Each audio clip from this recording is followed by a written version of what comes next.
Question number 22 पर आते हैं। इसमें क्या है हमारा अंतर्राष्ट्रीय वन दिवस, यानी कि क्या बताना है, हमें वन दिवस बताना है 2025 का विषय क्या है। तो विषय क्या है हमारा, वन और भोजन है। तो वन दिवस कब मनाया जाता है, अंतर्राष्ट्रीय वन दिवस मनाया जाता है 21 मार्च को मनाया जाता है। अन्य जानकारी देख लेते हैं, जैसे ये अभी हमने देखा है कि 21 मार्च को क्या होता है, तो अंतर्राष्ट्रीय वन दिवस होता है। थीम क्या है इसकी, वन और भोजन, इंग्लिश में क्या बोलते हैं, फॉरेस्ट एंड फूड। मार्च में अन्य कौन कौन से दिवस है वो देख लेते हैं। 8 मार्च को क्या अंतर्राष्ट्रीय महिला दिवस है, तो 8 मार्च को अंतर्राष्ट्रीय महिला दिवस है। इसकी थीम क्या है, महिलाओं में निवेश, प्रगति को तेज करना, इंग्लिश में क्या बोलेंगे, invest in women, accelerate progress. ठीक है, 20 मार्च को देख लेते हैं। तो 20 मार्च को होता है गोरैया दिवस। कौन सा दिवस होता है, तो गोरैया दिवस होता है 20 मार्च को। 22 मार्च को देखते हैं कौन सा दिवस होता है, तो जल दिवस होता है 22 मार्च को। इसकी थीम क्या है हमारी, 2025 के लिए ग्लेशियर संरक्षण। तो ये सारी थीम किसके लिए है, 2025 के लिए है जी। ठीक है, 2025 के लिए थीम है। आगे देखते हैं 24 मार्च को। तो 24 मार्च को क्या होता है, विश्व क्षय रोग दिवस अर्थात टीबी दिवस होता है 24 मार्च को। 23वां प्रश्न देखते हैं, हाल ही में लॉन्च किया गया राष्ट्रीय हल्दी बोर्ड के संदर्भ में निम्नलिखित कथनों पर हमें विचार करना है। पहली स्टेटमेंट क्या है, इसका मुख्यालय तेलंगाना में स्थित है। तो दूसरी स्टेटमेंट देखते हैं कि राष्ट्रीय हल्दी बोर्ड एक वैधानिक निकाय है। तो इसमें हमारा क्या है, मुख्यालय तो इसका तेलंगाना में, तेलंगाना में कहाँ है, इसका निजामाबाद में है। दूसरा स्टेटमेंट देखते हैं, राष्ट्रीय हल्दी बोर्ड एक वैधानिक निकाय नहीं है। कैसी निकाय है, कार्यकारी। कैसी निकाय है, तो कार्यकारी निकाय है। इसलिए दूसरी स्टेटमेंट क्या हो जाएगी इसकी, गलत हो जाएगी। उत्तर हो जाएगा पहली स्टेटमेंट वाला, अर्थात ए उत्तर हो गया इसका। क्या उत्तर हो गया, ए, सही बताना था हमें इसमें। अब 24वें प्रश्न पर आते हैं, गोरखपुर हरियाणा अणुविद्युत परियोजना, निम्नलिखित कथनों पर विचार करना है। तो गोरखपुर कहाँ है, ये हरियाणा में। तो गोरखपुर हरियाणा अणुविद्युत परियोजना है ये। ठीक है, इसके बारे में हमें क्या बताना, कौन सा कथन सत्य है ये बताना है। तो इसे उत्तर भारत की पहली परमाणु परियोजना कहा जाता है। तो ये क्या है, उत्तर भारत की पहली परमाणु परियोजना है। इसकी कुल क्षमता कितनी है जी, तो 2800 मेगावाट है। तो ये दोनों के दोनों सही है, एक तरह से रटना है, करंट का क्वेश्चन है ये। इसकी एक्स्ट्रा जानकारी देख लेते हैं अब। तो भारत के प्रमुख परमाणु ऊर्जा संयंत्र बताने हैं हमें। ठीक है, तो यहाँ पे देखते हैं 7 परमाणु ऊर्जा संयंत्र है वर्तमान में। इसमें 22 रिएक्टर चालू है अभी। कुल क्षमता कितनी इनकी, 8180 है। तो 8180 मेगावाट है। अब इम्पोर्टेंट ये है हमारे, इसमें उत्तर कैसे आते हैं, तो पूछ लेगा तारापुर परमाणु ऊर्जा संयंत्र कहाँ है, तो महाराष्ट्र में। किसके सहयोग से बना है, तो अमेरिका के सहयोग से बना है। इस तरह से क्वेश्चन पूछता है। ठीक है, इसके अलावा इसमें एक्स्ट्रा जानकारी ये है, भारत का पहला परमाणु ऊर्जा संयंत्र है। ठीक है जी। दूसरा परमाणु ऊर्जा संयंत्र देखते हैं, राजस्थान परमाणु ऊर्जा संयंत्र कहाँ है, ये रावतभाटा राजस्थान में है। किसके सहयोग से लगा था, कनाडा के सहयोग से लगा था। दूसरा सबसे परमाणु ऊर्जा संयंत्र है ये। तीसरा देखते हैं कहाँ है, तो मद्रास परमाणु ऊर्जा संयंत्र है। ठीक है जी। तो कहाँ है, कलपक्कम तमिलनाडु में। यह भारत का पूर्णतः स्वदेशी निर्मित है। चौथा देखते हैं, नरोरा परमाणु ऊर्जा संयंत्र है। ठीक है, ये कब बना था, 1991 में बना था। कहाँ है, बुलंदशहर में, उत्तर प्रदेश में, गंगा नदी के किनारे है। तो ये वाला हमारे लिए बहुत इंपॉर्टेंट है, क्योंकि यूपी का है और यूपी पीसीएस के लिए ही हम फोकस भी कर रहे हैं। हालांकि दूसरे एग्जाम में भी आ सकता है। तो नरोरा कहाँ है ये, तो बुलंदशहर में, गंगा नदी के किनारे है, उत्तर प्रदेश में है। पांचवा देखते हैं, काकरापार परमाणु ऊर्जा संयंत्र कहाँ है, सूरत गुजरात में है। किस नदी के किनारे है, तापी नदी के किनारे है। ज्यादा तो हमें ये याद रखना है कि काकरापार परमाणु ऊर्जा संयंत्र कहाँ है, गुजरात में है, सूरत में। ठीक। कैगा कहाँ है जी, तो कैगा परमाणु संयंत्र कहाँ है हमारा, तो ये कर्नाटक में। कब लगा था, 2000 में लगा था। किस नदी के तट पर है, काली नदी के तट पर स्थित है। सातवां देखते हैं, कुडनकुलन परमाणु ऊर्जा संयंत्र कहाँ है, तो तमिलनाडु में। किसके सहयोग से लगा था ये, रूस के सहयोग से लगा था। भारत का सबसे बड़ा परमाणु ऊर्जा संयंत्र है ये। 25वां क्वेश्चन है हमारा, मृदा उर्वरता मानचित्रण के संदर्भ में बताना है और विचार करना है इस पर। तो मृदा उर्वरता मानचित्रण क्या बताना है हमें, सत्य कौन सा है इसमें। तो यह मृदा स्वास्थ्य कार्ड योजना के तहत किया जा रहा है। यानी कि मृदा स्वास्थ्य मानचित्रण किसके तहत किया जा रहा है, मृदा स्वास्थ्य कार्ड योजना के तहत। तो ये सही है इसमें। इसमें जियो स्पेटियल तकनीकों का उपयोग करके जिला गांव स्तर पर डिजिटल मृदा उर्वरता मानचित्र तैयार किया जा रहा है। तो ये भी सही है, तो दोनों ही सही हो जाएंगे। उत्तर क्या हो जाएगा इसका, तो 1 और 2 यानी सी उत्तर हो जाएगा इसका। अब 26वें प्रश्न पर आते हैं, सेमी क्रायोजेनिक इंजन परीक्षण के संदर्भ में निम्नलिखित कथनों पर विचार करना है। कौन सा कथन सत्य है ये बताना है हमें। हाल ही में इसरो ने सेमी क्रायोजेनिक इंजन पर एक महत्वपूर्ण परीक्षण सफलतापूर्वक किया है। तो ये सही है हमारा, अभी अभी किया है। फिर है इसमें, इस परीक्षण को पावर हेड टेस्ट आर्टिकल यानी कि पीएचटीए के रूप में जाना जाता है। तो ये भी सही है, करंट का क्वेश्चन है, ये दोनों ही रटने हैं हमें। तो सी उत्तर हो जाएगा 1 और 2। अब इसरो के बारे में तो एक्स्ट्रा जानकारी देख लेते हैं। अब इसरो के बारे में देखते हैं। इसरो का मुख्यालय कहाँ है जी? तो बेंगलोर में है, यानी बेंगलोर कर्नाटक में है ये। 15 अगस्त 1969 को क्या हुआ था? इसकी स्थापना हुई थी। तो स्थापना कब हुई थी इसकी? तो स्थापना हुई थी 15 अगस्त 1969 को। फिर है इसमें डॉक्टर विक्रम साराभाई द्वारा स्थापित किया गया था। और डॉक्टर विक्रम साराभाई को क्या बोलते हैं? भारतीय अंतरिक्ष कार्यक्रम का जनक बोलते हैं। इसरो का उद्देश्य क्या है हमारा? अंतरिक्ष प्रौद्योगिकी का विकास करना और राष्ट्रीय आवश्यकताओं के लिए उसका उपयोग करना है। इसके प्रमुख बिंदु देख लेते हैं। प्रमुख बिंदु में पहला क्या है? विक्रम साराभाई अंतरिक्ष केंद्र कहाँ है? तिरुवनंतपुरम में। एक बार यूपी पीसीएस में शायद आरओ में पूछा था मिलाने के लिए, जैसे विक्रम साराभाई अंतरिक्ष केंद्र और फिर मिलाने के लिए दे दिया तिरुवनंतपुरम। फिर इसमें दे दिया U R Rao satellite centre कहाँ है? बेंगलोर में। तो इस तरह से इस बार भी दे सकता है, हो सकता है ये ना दे, नीचे वाला दे दे। ठीक है, तो हमें ऐसे याद रखना है कि विक्रम साराभाई अंतरिक्ष केंद्र तिरुवनंतपुरम में है। यहाँ क्या होता है? प्रक्षेपण यानों यानी कि लॉन्च व्हीकल का निर्माण होता है। U R Rao satellite centre कहाँ है? ये बेंगलोर में है। यहाँ उपग्रह यानी सैटेलाइट का डिजाइन किया जाता है। सतीश धवन अंतरिक्ष केंद्र, इसको क्या बोलते हैं? SDSC कहाँ है? श्रीहरिकोटा में। कहाँ? आंध्र प्रदेश में है। कहाँ है ये? आंध्र प्रदेश में है। यह भारत का मुख्य स्पेस पोर्ट है, यानी कि यहीं से ही उपग्रह को क्या किया जाता है? प्रक्षेपित किया जाता है। तो जहाँ से उपग्रह और रॉकेटों को लॉन्च किया जाता है। फिर है द्रव नोदन प्रणाली केंद्र है, LPSC बोलते हैं इसको। तिरुवनंतपुरम, बेंगलोर और महेंद्रगिरी, यहाँ पे तीनों जगह है ये। यहाँ क्रायोजेनिक इंजन सहित रॉकेटों के द्रव चरण का विकास किया जाता है। तो द्रव नोदन प्रणाली कहाँ है? तिरुवनंतपुरम में, बेंगलोर में, महेंद्रगिरी में है। अंतरिक्ष उपयोग केंद्र कहाँ है? तो अहमदाबाद में है। ठीक है, यहाँ से क्या होता है? संचार, रिमोट सेंसिंग के लिए उपग्रह के पेलोड के विकास पर काम किया जाता है। तो हमें मोटा मोटा इसमें क्या याद रखना है कि भैया विक्रम साराभाई अंतरिक्ष केंद्र कहाँ है? तिरुवनंतपुरम में। U R Rao satellite centre कहाँ है? बेंगलोर में है। सतीश धवन अंतरिक्ष केंद्र कहाँ है? श्रीहरिकोटा में है। फिर हमारा द्रव नोदन प्रणाली केंद्र कहाँ है? तिरुवनंतपुरम में। अंतरिक्ष उपयोग केंद्र कहाँ है? अहमदाबाद में है। इसमें एक चीज और देख लेते हैं, प्रमुख मिशन और उपलब्धियां हैं। इसरो ने जो 1975 में आर्यभट्ट यानी कि छोड़ा था, ये क्या था? भारत का पहला उपग्रह था। ठीक है, तो आर्यभट्ट 1975 में छोड़ा था, भारत का पहला उपग्रह था ये। ये क्या है? प्रक्षेपण यान है, लॉन्च व्हीकल है। तो इसरो के पास कौन कौन से? PSLV है, GSLV है, SSLV है और पुष्पक है। तो PSLV क्या है? पोलर सैटेलाइट लॉन्च व्हीकल है। तो इसमें मोटा मोटा पोलर पर ध्यान देना है। यह इसरो का रॉकेट है जिसका प्रयोग मुख्य रूप से कहाँ किया जाता है? पृथ्वी अवलोकन उपग्रह को ध्रुवीय कक्षा में स्थापित करने के लिए किया जाता है। तो पोलर पोलर को क्या बोलते हैं? ध्रुवीय, यानी कि ध्रुवीय कक्षा के लिए इसका प्रयोग किया जाता है। GSLV को क्या बोलते हैं? जियो सिंक्रोनस सैटेलाइट लॉन्च व्हीकल बोलते हैं। इससे कौन से उपग्रह भेजे जाते हैं? भारी उपग्रह को कहाँ? भू स्थिर कक्षा में भेजा जाता है। ठीक है, और इसका नवीनतम संस्करण क्या है? GSLV मार्क 3 है। अच्छा जी, ये जो जियो सिंक्रोनस कक्षा ये कहाँ होती है? तो 36,000 किलोमीटर की ऊंचाई पर रहती है। ठीक है, SSLV देखते हैं। S का मतलब स्मॉल और दूसरे S का मतलब क्या है? सैटेलाइट। तो स्मॉल सैटेलाइट लॉन्च व्हीकल है, छोटे उपग्रह को लॉन्च करता है ये। ठीक है, कम लागत में आएगी इससे और तेजी से ये प्रक्षेपित कर देगा। अब है पुष्पक, ये पूछ लेगा पुष्पक क्या है? तो रियूजेबल लॉन्च व्हीकल है, पुनः प्रयोज्य प्रक्षेपण यान है ये। ठीक है, तो इसका इसरो ने क्या किया था? अभी प्रौद्योगिकी प्रदर्शन किया था, यानी कि टेक्नोलॉजिकल डेमोन्स्ट्रेशन किया था इसका। ठीक है, इसका उद्देश्य क्या है? अंतरिक्ष प्रक्षेपण की लागत को कम करना है। एक ही विमान है, मतलब एक ही पुष्पक रहेगा, रियूजेबल है। एक बार उपग्रह छोड़ गया, दोबारा फिर दूसरे उपग्रह को लेकर चला गया। तो पुष्पक क्या है हमारा? रियूजेबल लॉन्च व्हीकल है, अर्थात हिंदी में क्या बोलेंगे? पुनः प्रयोज्य प्रक्षेपण यान है। 27 का देखते हैं। हाल ही में संसद ने रेलवे संशोधन विधेयक 2024 को पारित किया है। इसके संदर्भ में बताना हमें कौन सा कथन सत्य है। यह विधेयक भारतीय रेलवे बोर्ड अधिनियम 1905 को निरस्त करता है। तो ये भी सही है हमारा। इसका उद्देश्य क्या है? तो उद्देश्य कानूनी ढांचे को सरल बनाना और रेलवे बोर्ड को अधिक स्वायत्तता प्रदान करना है।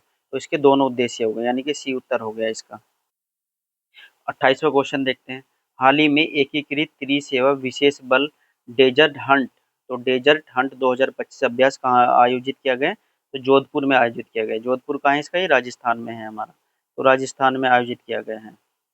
ठीक है जी, तो सैन्य अभ्यास से संबंधित अन्य जानकारी देख लेते हैं। प्रमुख द्विपक्षीय और बहुपक्षीय अभ्यास देख लेते हैं। तो सबसे पहले देखते हैं भारत अमेरिका के बीच बीच में कौन कौन होते हैं। तो युद्ध अभ्यास होता है। ठीक है, भारत और अमेरिकी सेनाओं के बीच होता है ये। ठीक है, वज्र प्रहार देखो, तो भारत और अमेरिका के बीच है संयुक्त सेना अभ्यास है। कोप इंडिया देख लो, वायुसेना का है, तो भारतीय वायुसेना और अमेरिकी वायुसेना है इसमें, ठीक है जी। फिर है तर्कस, तो तर्कस भारत और अमेरिका का क्या है, काउंटर टेररिज्म बलों के बीच होता है, ठीक है। तो युद्धाभ्यास, वज्र प्रहार, कोप इंडिया और तर्कस किसके बीच होते हैं, तो अमेरिका के बीच होते हैं। अब भारत और रूस के बीच देखते हैं कौन कौन है। भारत और रूस के बीच है इंद्र, ये भारत और रूस की तीन ही सेनाओं के बीच होता है, तो तीनों सेनाओं के बीच होता है कौन, इंद्र। तो भारत और रूस के बीच है ये। अब है जापान के बीच कौन सा अभ्यास होता है, भारत और जापान के बीच, तो इसमें तीन होते हैं, कौन से, धर्म गार्जियन है। ये कहाँ होता है जी, ये किस किस के बीच होता है, भारत और जापान की सेनाओं के बीच होता है। वीर गार्जियन देखो, तो वीर गार्जियन का है, ये वायुसेना है, वह वीर वह वायुसेना, ठीक है जी। तो भारत और जापान की वायुसेना के बीच है। जीमैक्स देख लो, तो जापान इंडिया मैरीटाइम एक्सरसाइज है। मैरीटाइम किसका रहता है, नौसेना का हो जाएगा ये, ठीक है। तो जीमैक्स नौसेना का है, वीर वायुसेना का है और धर्म गार्जियन किसका है, सेना का है ये। अब देखते हैं भारत फ्रांस के बीच कौन कौन से होता है, तो गरुड़ होता है, वरुण होता है और शक्ति होता है। तो गरुड़ देखो किसके बीच होता है, तो ये वायुसेनाओं के बीच होता है। वरुण देख लो किसके बीच होता है, तो नौसेना के बीच होता है। और शक्ति देख लो, तो ये सेनाओं के बीच होता है, अर्थात थल सेना के बीच। भारत ब्रिटेन के बीच देखते हैं कौन कौन से अभ्यास होते हैं, तो अजय वारियर होता है। तो ये कहाँ होता है, भारत और ब्रिटेन की संयुक्त सैन्य अभ्यास है ये, ठीक है। कोंकण देखते हैं, ये किसके बीच होता है, नौसेना का है। कोंकण है भारत और ब्रिटेन की नौसेनाओं के बीच होता है। इंद्रधनुष देख लेते हैं, तो इंद्रधनुष भारत और ब्रिटेन की वायुसेना के बीच होता है। तो इंद्र कहाँ है, तो ऊपर है ना आसमान में, तो वायु हो गया। कोंकण कहाँ है, तट है यानी समुद्र तट है, यानी कि नौसेना हो गया, ठीक है। तो अजय वारियर तो फिर सेना हो ही जाएगा। अब कुछ अन्य महत्वपूर्ण अभ्यास है, जैसे सूर्यग्रहण किस किस के बीच है जी, भारत और नेपाल के बीच अभ्यास है ये। मित्र शक्ति है, तो भारत और श्रीलंका है मित्र शक्ति। संप्रति है, ये भारत और बांग्लादेश के बीच है। नोमैडिक एलिफेंट है, भारत और मंगोलिया के बीच है। मालाबार है, ये चार के बीच है, क्वाड देशों के बीच है। कौन कौन है क्वाड में, भारत, जापान, अमेरिका, ऑस्ट्रेलिया के बीच होता है मालाबार है, ये क्वाड सदस्य भी है। क्या है ये, बहुपक्षीय नौसैन्य अभ्यास है। चिलीनेक्स देख लो, तो चिलीनेक्स मतलब श्रीलंका इंडिया एक्सरसाइज हो गया, भारत और श्रीलंका के बीच एक्सरसाइज है। फिर सिम्बैक्स देख लो, सिम्बैक्स क्या हो जाएगा, सिंगापुर इंडिया एक्सरसाइज हो जाएगा, भारत और सिंगापुर के बीच हो जाएगा। फिर देखो बोल्ड कुरुक्षेत्र, ये किसके बीच है, भारत और सिंगापुर के बीच है। तो सिम्बैक्स और बोल्ड कुरुक्षेत्र किसके बीच हो गया, सिंगापुर के बीच हो गया। अब देखते हैं हैंड इन हैंड, भारत और चीन के बीच है ये। गरुड़ शक्ति देख लो, भारत और इंडोनेशिया के बीच है, ठीक है। तो गरुड़ शक्ति किसके बीच है, भारत और इंडोनेशिया के बीच है। जबकि मित्र शक्ति किसके बीच है, भारत और श्रीलंका के बीच है। अब देख लो एक्वेरियन, तो भारत और मालदीव के बीच होता है ये। अब आगे का देखते हैं हम, ये क्या है, डिजर्ट नाइट, किस किस के बीच है, भारत और यूएई के बीच है। अब 29वें प्रश्न पर आते हैं, सिटीज कोइलेशन फॉर सर्कुलेटरी यानी कि C3 के संदर्भ में बताना है हमें, और क्या, ठीक है। तो कौन सा कथन सत्य है ये बताना है। तो नंबर 1 देखते हैं, तो देखो 29वें में क्या है, सिटीज कोइलेशन फॉर सर्कुलेटरी के संदर्भ में निम्नलिखित कथनों पर विचार करना है, कौन सा कथन सत्य है ये बताना है। भारत ने इस बहुराष्ट्रीय गठबंधन का शुभारंभ किया है, तो ये सही है हमारा, ठीक है। इस पहल के तहत भारत में 14 राज्यों के 18 शहर लाभान्वित होंगे, तो ये भी सही है, करंट अफेयर का क्वेश्चन है, रटना है। नंबर तीसरी स्टेटमेंट देखते हैं, हनोई 3R घोषणा 2013 से 23 इसी की पूर्वगामी थी। तो ये क्या हो जाएगा, तीनों सही है, इसका उत्तर हो जाएगा डी हमारा। तीसरा क्वेश्चन देखते हैं हम, तो तीसरे क्वेश्चन में क्या है, अंतर्राष्ट्रीय रेड क्रॉस समिति ICRC के संदर्भ में बताना है, कौन सा कथन सत्य है। तो इसको संयुक्त राष्ट्र महासभा में अस्थायी पर्यवेक्षक का दर्जा प्राप्त है, तो इसको क्या है, अस्थायी पर्यवेक्षक का दर्जा प्राप्त है, तो पहला सही है। इसकी स्थापना जिनेवा संधि के तहत एक अंतर्राष्ट्रीय संधि संगठन के रूप में की गई थी। तो जिनेवा संधि तो कब की, हमारी 1949 की है। जबकि अंतर्राष्ट्रीय रेड क्रॉस सोसाइटी की स्थापना कब हुई थी, जिनेवा संधियों से पहले ही होगी थी, कब, तो 1863 में हो गई थी। तो इस तरह से ये क्या हो जाएगा, दूसरी स्टेटमेंट गलत हो जाएगी, क्योंकि जिनेवा संधि बाद में हुई है और अंतर्राष्ट्रीय रेड क्रॉस समिति की स्थापना 1863 में ही हो गई थी, ठीक है जी। तो उत्तर क्या हो जाएगा, इसका ए उत्तर हो जाएगा, केवल एक स्टेटमेंट सही है। अब है होली के समय याओ सांग उत्सव, तो क्या याओ सांग उत्सव का आयोजन किस राज्य में किया जाता है, यानी कि याओ सांग उत्सव होली के समय कहाँ किया जाता है, तो ये किया जाता है हमारा मणिपुर में, ठीक है जी। 32वां प्रश्न देखते हैं, निम्नलिखित में से किसे टाइम पत्रिका द्वारा वुमेन ऑफ द ईयर नामित किया गया। तो वुमेन ऑफ द ईयर नामित किसे किया गया है? तो पूर्णिमा देवी बर्मन को, यानी कि सी उत्तर है इसका। तो पूर्णिमा देवी बर्मन क्या है ये? तो जीव विज्ञानी है और वन्यजीव संरक्षणवादी है। 35वां प्रश्न देखते हैं।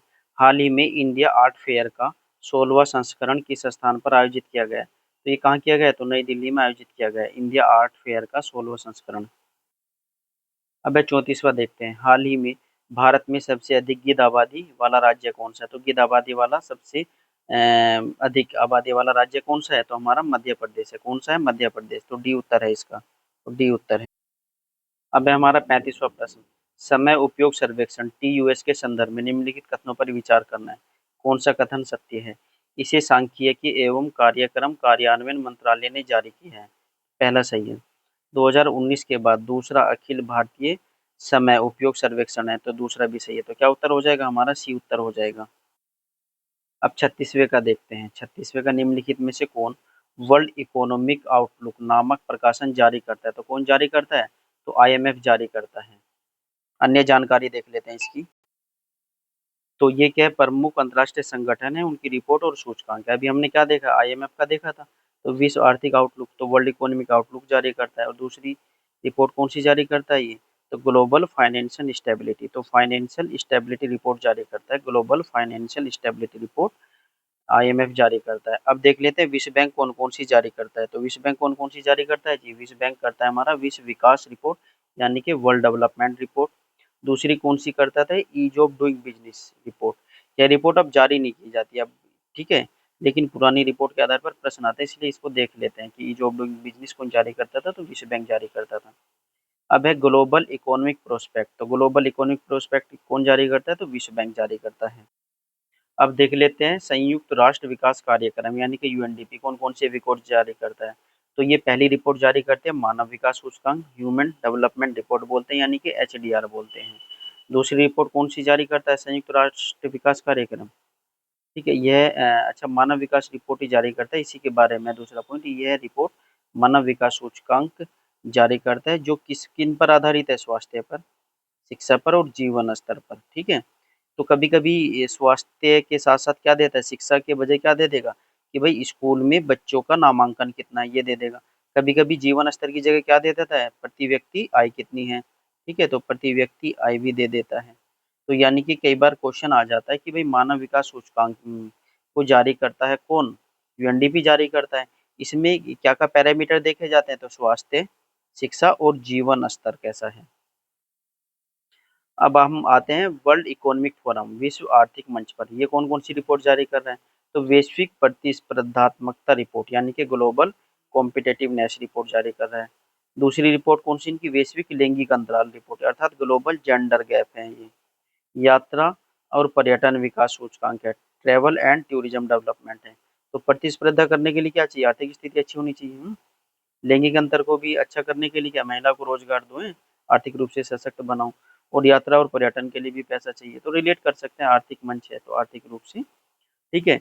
तो विश्व आर्थिक मंच क्या जारी कर रहा है? वैश्विक प्रतिस्पर्धात्मकता रिपोर्ट, वैश्विक लैंगिक अंतराल रिपोर्ट और यात्रा पर्यटन विकास सूचकांक जारी कर रहा है।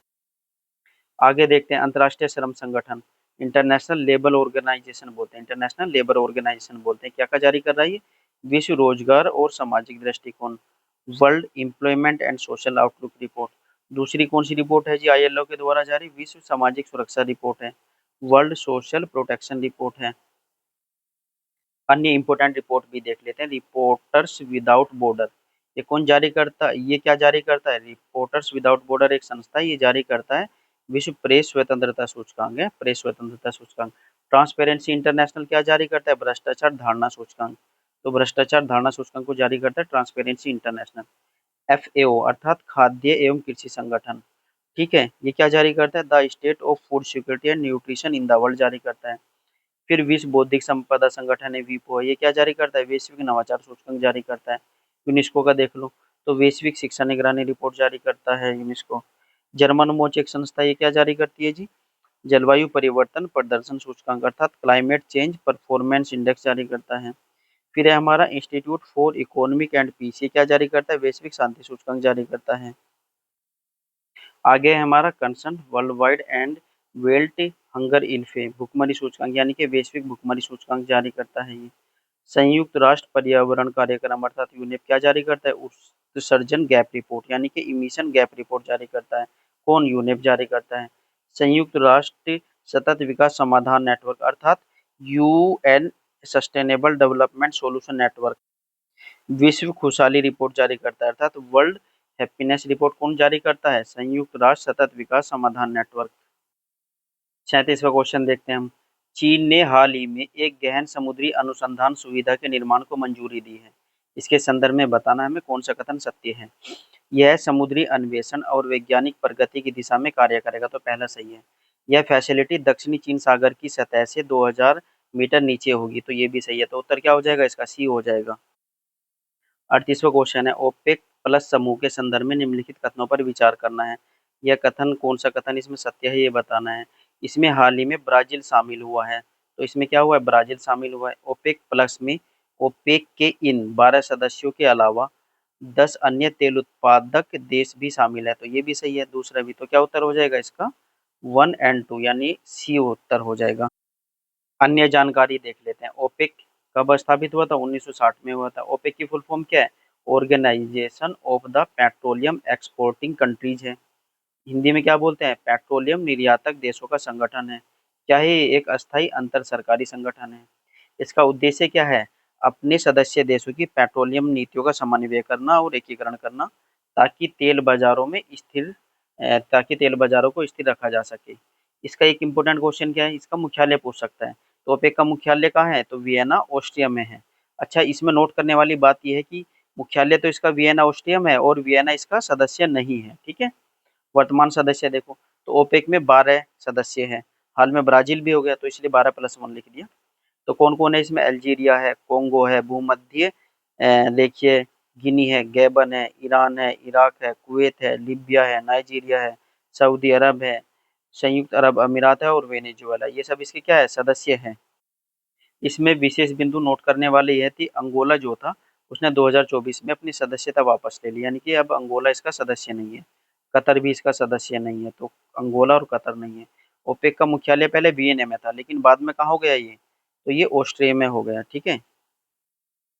अच्छा, इसमें है कि ओपेक का मुख्यालय वियना में है, लेकिन ऑस्ट्रिया इसका सदस्य नहीं है, तो हमने ऊपर अभी देखा है। ठीक है, तो वियना कहाँ है? ऑस्ट्रिया में है। वियना में मुख्यालय और ऑस्ट्रिया इसका सदस्य भी नहीं है। अच्छा, कुछ इंपॉर्टेंट एमसीक्यू है वो देख लेते हैं। ओपेक का मुख्यालय कहाँ है? तो ओपेक का मुख्यालय कहाँ है? वियना में। कहाँ है ये? ऑस्ट्रिया में पड़ता है। ये कहाँ है? तो ऑस्ट्रिया में है ये। ठीक है, और ऑस्ट्रिया इसका क्या है? सदस्य नहीं है, ये याद रखना हमें।